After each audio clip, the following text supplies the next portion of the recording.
Гагаузия и Шор. Мгм. Что дальше? Шором нету дальше. Шором дальше нету.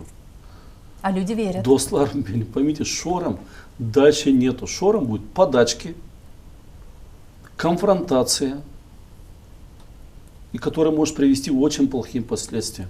Каким? Попытка ликвидации Грузии, и нашим турецким братьям опять придется уговаривать центральные власти Молдовы не делать этого.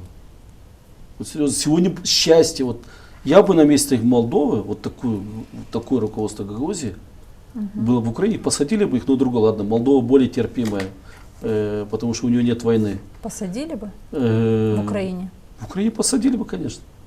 Посадили бы. За что? А потому что за предательство Родины. В чем вы видите предательство?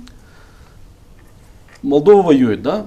У нее, вот, если бы они поехали в Москву, воюющее государство, Молдова если не они воюет. Россия имеется в виду. в воюет. Россию, да. Молдова. Сегодня откуда деньги получают, на счета Ну, из граждан России. Молдовы приходят? С России. Из Министерства обороны Российской Федерации. Вот Как видите, стало ясно. все, в смысле, да. это основание, ты продал свою родину.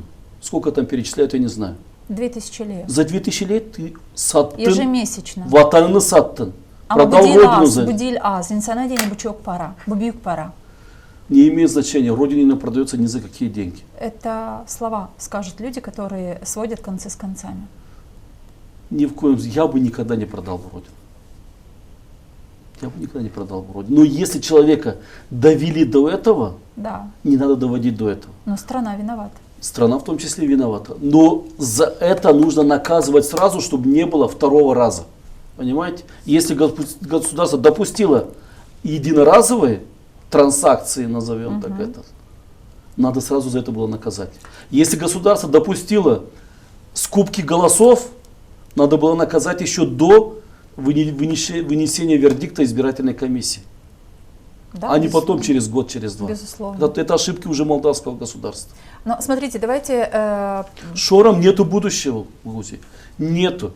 Будут подачки, будет подкуп, будут непонятно что. Будущее Грузии только вместе с Молдовой. Садиться нужно и договариваться. Как наши аксакалы в 1994 году при поддержке Турции в лесополосе за Камбратом садились и на листочки, как говорят мне, на салфетке, на газетке договаривались, прописывали правила будущих отношений. Вот это нужно делать срочно.